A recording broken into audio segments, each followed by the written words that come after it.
बता दीजिए। स्टार्ट करते हैं आज का टॉपिक, फटाफट से अपनी क्लास को स्टार्ट करते हैं। अगर क्लास अच्छी लगे तो लाइक कीजिएगा। तो वाक्य रचना क्या करेंगे, आज ये टॉपिक करेंगे वाक्य रचना। इससे पहले हमारे 2 टॉपिक कवर हो चुके हैं, शब्द रचना भी यहाँ पर हो गया है हमारा, और सबसे पहले वाला टॉपिक भी वर्णमाला हमारा हो चुका है। तो अब ये हमारा 3rd टॉपिक है आज की क्लास का, वाक्य रचना। तो स्टार्ट करते हैं क्लास का। आप किसी भी लेवल की स्टडी कर रहे हो या फिर आप स्कूल लेवल का पढ़ रहे हो तो आपको यहाँ से बहुत ज़्यादा हेल्प होने वाली है। या आप किसी भी जॉब लेवल का एग्जाम की प्रिपरेशन कर रहे हो, DSSB, दिल्ली पुलिस या फिर क्लर्क, SSC, GD, HSSC, तो किसी भी आप पेपर की तैयारी कर रहे हो, यहाँ से जो हिंदी के टॉपिक्स हम कर रहे हैं बिल्कुल डीप लेवल का पढ़ रहे हैं, ताकि यहाँ से किसी भी तरह का क्वेश्चन आए तो आपको इजीली उसका आंसर पता लग जाए। तो स्टार्ट करते हैं वाक्य रचना। बने रहिएगा अंत तक। ज़्यादा हम क्लास नहीं करते हैं, दिन में बस एक ही क्लास रहती है शाम को 8 बजे, और ये हमारी क्लास हो जाती है लगभग 18 से 20 मिनट की, ज़्यादा टाइम इसमें नहीं लगता है। तो आप दिन में अगर आधा घंटा या 20 मिनट यहाँ पर इस क्लास के लिए निकाल लेते हो तो यहाँ पर बहुत कुछ सीखने को मिलेगा। केवल एक ही टॉपिक नहीं, हम बहुत सारे जो है ज्योग्राफी, हिस्ट्री, जीके, हर तरह के टॉपिक इस चैनल पर आपको मिल जाएंगे। और प्लेलिस्ट में आपको साइंस पूरी की पूरी टॉपिक वाइज और सारे MCQ क्वेश्चंस मिलेंगे। HSSC previous year exams question पे आपको मिल जाएंगे। बहुत अच्छे से प्लेलिस्ट बनाई गई है, तो अब देख लीजिएगा फ्रेंड्स, बहुत ज़्यादा हेल्पफुल रहेगी जो हरियाणा के लिए किसी भी जॉब की प्रिपरेशन कर रहे हैं। तो यहाँ पर वाक्य रचना हम करने जा रहे हैं। तो क्या होता है वाक्य रचना? तो वाक्य रचना क्या होता है हमें पता होना चाहिए। शब्दों के सार्थक संघात को, शब्दों के सार्थक संघात मतलब शब्दों के सार्थक संघात मतलब सार्थक, जिसका सार्थक का मतलब समझते हो, संघात को हम कहते हैं, संघात को वाक्य रचना कहते हैं। तो यहाँ पर जो है सार्थक का मतलब होता है जो अर्थ के साथ हो, वाक्य रचना कहते हैं। ये इसकी डेफिनेशन हो गई फ्रेंड्स। डेफिनेशन आपको पता होनी चाहिए। वाक्य क्या होता है? जब शब्दों का कोई अर्थ निकलता है और उसको वाक्य में लिख दिया जाता है। राम अपने घर जाता है, राम खाना खाता है, इस तरह से, या कुछ भी। वाक्य के भेद कितने होते हैं अब आपको पता होना चाहिए। वाक्य के भेद, वाक्य के भेद कितने होते हैं? वाक्य के भेद अगर आपको पता है तो आप बहुत अच्छे से इसको कर लोगे। आपको सही दिख रहा है वाक्य के भेद कौन कौन से होते हैं। यहाँ पर वाक्य के 3 भेद होते हैं, आपको पता होना चाहिए तीनों भेद कौन कौन से होते हैं। अर्थ के आधार पर, रचना के आधार पर, प्रयोग के आधार पर। अर्थ के आधार पर कौन से? अर्थ के आधार पर, रचना के आधार पर, रचना के आधार पर, और प्रयोग के आधार पर, प्रयोग के आधार पर। ठीक है, यहाँ पर भी मैं लिख ही देती हूँ के आधार पर। ये आपको पता होना चाहिए। उसके बाद इसको ही डिटेल में आपको करना है। अर्थ के आधार पर, रचना के आधार पर, प्रयोग के आधार पर। अर्थ के आधार पर कितने इसके पार्ट हो जाते हैं वो भी आपको पता होना चाहिए। अर्थ के आधार पर जो वाक्य के अर्थ के अनुसार जो वाक्य होते हैं वो होते हैं यहाँ पर लगभग 8। क्या होते हैं? लगभग 8। यहाँ पर कौन कौन से होते हैं? विधिवाचक, विधिवाचक, और नेक्स्ट है निषेध। कौन सा? यहाँ पर नेक्स्ट क्या है? विधिवाचक, और फिर आता है निषेधात्मक। क्या होता है? निषेधात्मक, निषेधात्मक, निषेधात्मक। ठीक है, यहाँ पर भी इनकी डेफिनेशन अलग अलग है, इसकी परिभाषा अलग अलग है हर एक की। तो यहाँ पर और भी है प्रश्नवाचक, विस्मयावादी, विस्मयादि बोधक और संभाव्यवाची। तो यहाँ पर इसके बहुत सारे पार्ट है। तो यहाँ पर विधिवाचक के बाद निषेधात्मक, निषेधात्मक वाचक, और नेक्स्ट क्या होगा? प्रश्नवाचक। नेक्स्ट क्या होगा? विस्मयादि। विस्मयादि बोधक वाचक या विस्मयादि वाचक। और या फिर उसके बाद नेक्स्ट क्या हो सकता है? आज्ञा। आज्ञा के लिए भी होगा तो आज्ञा सूचक और इच्छा सूचक। आज्ञा सूचक, कौन सा? आज्ञा सूचक। और नेक्स्ट क्या होगा? इच्छा सूचक। ये हो गए कितने? 1 2 3 4 5 6 7 8। यहाँ पर दो और बाकी हैं, संकेतवाची और संभाव्यवाची। संकेतवाची और कौन कौन से? संकेतवाची और संभाव्यवाची। जैसे कि आपको नाम से ही पता लग रहा है इनकी डेफिनेशन क्या हो सकती है, फिर भी मैं इनकी डेफिनेशन आपको बता ही देती हूँ कि क्या क्या इसकी डेफिनेशन होगी। विधिवाचक में होता है स्वीकारात्मक। स्वीकारात्मक क्या होता है? स्वीकारात्मक वाक्य। कौन कौन से वाक्य आते हैं इसमें? स्वीकारात्मक वाक्य आते हैं, यानी बिल्कुल सेटिस्फाइड वाक्य आते हैं। राम खाना खाता है और राम जो है शोरगुल मचा रहा है। तो इस तरह के जो नॉर्मल होते हैं वो होते हैं स्वीकारात्मक वाक्य। विधिवाचक। निषेधात्मक, जैसे कि इसमें नहीं का प्रयोग किया जाता है, जो कि यहाँ पर नहीं का प्रयोग करते हैं इस वाक्य में। किसका? नहीं का इसमें प्रयोग होते हैं। राम खाना नहीं खा रहा है, तो निषेधात्मक हो गया फ्रेंड्स। और इसका जो है एक बेसिक अक्षर क्या है, इसको हम किसी से निषेधात्मकता को नकारात्मक। नकारात्मक यानी किसी चीज को मना कर देना। निषेधात्मक नकारात्मक, यानी राम खाना नहीं खा रहा है, राम घर नहीं जा रहा है। यहाँ पर हम प्रश्न को लेकर चलते हैं। प्रश्नवाचक होते हैं जो कि वह उसका नाम क्या है, वह क्या काम करता है, तो प्रश्नवाचक हो गए। और विस्मयादि वाचक होते हैं, आपको पता होगा विस्मयादि वाचक क्या होते हैं? जो विस्मय को, यानी विस्मय को प्रकट करता है। विस्मय मतलब अरे वह सो रहा है, अरे वह घर गया, ओ बहुत अच्छा किया, वाह बहुत अच्छा काम है। तो इस तरह के जो वाह, अरे, इस तरह के जो ये होते हैं विस्मयादि बोधक, इनको कहते हैं। ये सिंबल इसमें यूज किया जाता है। इंग्लिश में इसको एक्सक्लेमेटरी साइन बोलते हैं। तो ये जो होते हैं विस्मयादि होते हैं। आज्ञावाचक में फ्रेंड्स होता है किसी से आज्ञा वाले वाक्य क्या होते हैं? फूल मत तोड़ो, उधर मत जाओ, तो ये आज्ञा के लिए होते हैं। ठीक है, आई होप आपको समझ में आ रहा होगा। मैं एग्जांपल लिख नहीं रही, केवल बता रही हूँ, क्योंकि ये बताने ही लायक है, लिखने लायक नहीं है। तो तुम वहां मत जाओ, फूल मत तोड़ो, जो आज्ञा दी जाती है, तो उस तरह के जो होते हैं आज्ञा सूचक में आते हैं। इच्छा सूचक।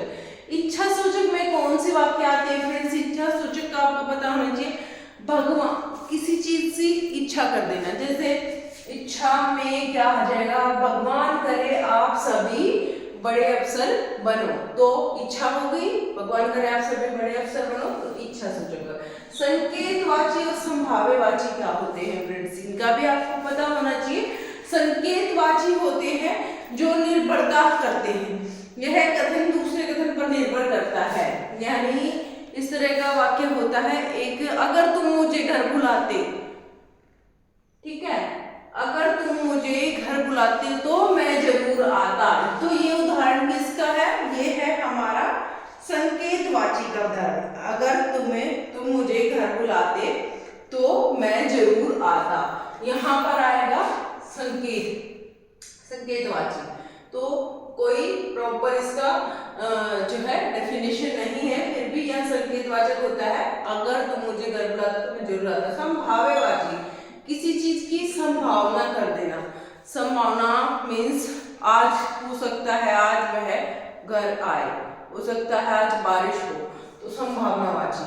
तो ये हो गए अर्थ के आधार पर। ठीक है फ्रेंड्स, अर्थ के आधार पर आपको समझ में आ गए होंगे, सारे नाम याद कर लीजिए। विधिवाचक, निषेधात्मक वाचक, प्रश्नवाचक, विस्मयादि वाचक, आज्ञावाची, इच्छा सूचक और संकेतवाची और संभाव्यवाची। रचना के आधार पर होते हैं सरल, संयुक्त और मिश्र। यहाँ पर रचना के आधार पर होते हैं तीन। रचना के आधार पर, रचना के आधार पर कितने होते हैं? होते हैं तीन। सरल वाक्य, सरल वाक्य, रचना के आधार पर सरल वाक्य होते हैं और क्या होते हैं? सरल वाक्य होते हैं और संयुक्त वाक्य होते हैं और मिश्र वाक्य होते हैं। संयुक्त, कौन सा? संयुक्त वाक्य और मिश्रित वाक्य, मिश्रित वाक्य। ठीक है, ये होते हैं तीन। तो ये होते हैं तीन फ्रेंड्स। अगर वीडियो को अभी तक लाइक नहीं किया है तो प्लीज लाइक कर दीजिए और प्लीज प्लीज प्लीज अंत तक बने रहिए वीडियो में। ज्यादा मैं आपका समय नहीं लूंगी, यहाँ पर हम 5 से 7 मिनट में इसको कंप्लीट कर लेंगे। सरल वाक्य क्या होते हैं? जो कि सरलता से बोले जाते हैं, जिसमें कि क्या होता है? एक ही विधेय होता है, एक ही उद्देश्य होता है, एक ही उद्देश्य होता है, एक ही विधेय होता है। तो ये होते हैं सरल वाक्य। ठीक है, संयुक्त वाक्य क्या होते हैं वो भी हम डिस्कस करेंगे। तो सरल वाक्य क्या होते हैं? जिसमें एक ही उद्देश्य होता है और एक ही विधेय होता है। तो इस तरह के वाक्य, एक ही उद्देश्य, एक ही विधेय, एक ही उद्देश्य, ये बहुत इंपॉर्टेंट पॉइंट है फ्रेंड्स, और एक ही विधेय, एक ही विधेय। अगर आप ये सीख गए यहाँ पर तो आप सरल वाक्य अच्छा आसानी से पहचान जाओगे। कभी कभी एग्जाम्पल आ जाता है पेपर में कि यहाँ पर कौन सा, कितने उद्देश्य, इसमें कितने विधेय, इस तरह के क्वेश्चन पूछे जाते हैं। तो सरल वाक्य में एक ही उद्देश्य होता है और एक ही विधेय होता है, तो आपको पता होना चाहिए। तो ये क्या है? मैं स्कूल जा रहा हूँ। एग्जाम्पल देखते हैं। मैं स्कूल जा रहा हूँ। यहाँ पर जो है मैं किस चीज को प्रकट कर रहा है? यहाँ पर मैं जो है उद्देश्य को बताता है। किसको? उद्देश्य को। और स्कूल जा रहा हूँ ये विधेय को दर्शाता है। किस चीज को? विधेय को दर्शाता है। तो ये मैं का उद्देश्य, और यहाँ पर अगर ये आपको समझ में आ गया, एक ही उद्देश्य होता है, एक ही विधेय होता है। इसमें सिंपल वाक्य होते हैं और सिंपल सेंटेंस होते हैं। और संयुक्त वाक्य में क्या होता है? एक ही, यहाँ पर संयुक्त वाक्य में एक से अधिक उद्देश्य और एक से अधिक विधेय होते हैं। एक से अधिक, क्या? एक से अधिक उद्देश्य इंपॉर्टेंट है फ्रेंड्स, इसीलिए मैं पॉइंट लिख के बता रही हूँ आपको। एक से अधिक उद्देश्य और क्या? एक से अधिक विधेय, अधिक विधेय, ये होता है इसका। एक से अधिक उद्देश्य होते हैं और एक से अधिक विधेय होते हैं। तो ये इसका भी आप एग्जाम्पल से इजीली इसको समझ पाओगे क्या इसका एग्जाम्पल है। तो मैं इसका एग्जाम्पल बता देती हूँ संयुक्त वाक्य का। यहाँ तक आपको समझ में आ गया। मैं स्कूल जा रहा हूँ और मेरा भाई खेल रहा है। मैं स्कूल जा रहा हूँ। यहाँ पर मैं स्कूल जा रहा हूँ और मेरा भाई खेल रहा है। मेरा भाई क्या कर रहा है? खेल रहा है। तो यहाँ पर जो मैं है, मैं क्या है? ये मैं है उद्देश्य। जिस चीज के बारे में बात की जाए या जो बात कर रहा हो वो होता है उद्देश्य, और जिस चीज के बारे में बात की जाए वो होता है विधेय। तो ये मैं जो है वो बात कर रहा है, उद्देश्य है। ये स्कूल जा रहा हूं क्या है? ये विधेय है। क्या है? ये विधेय है। और जो और है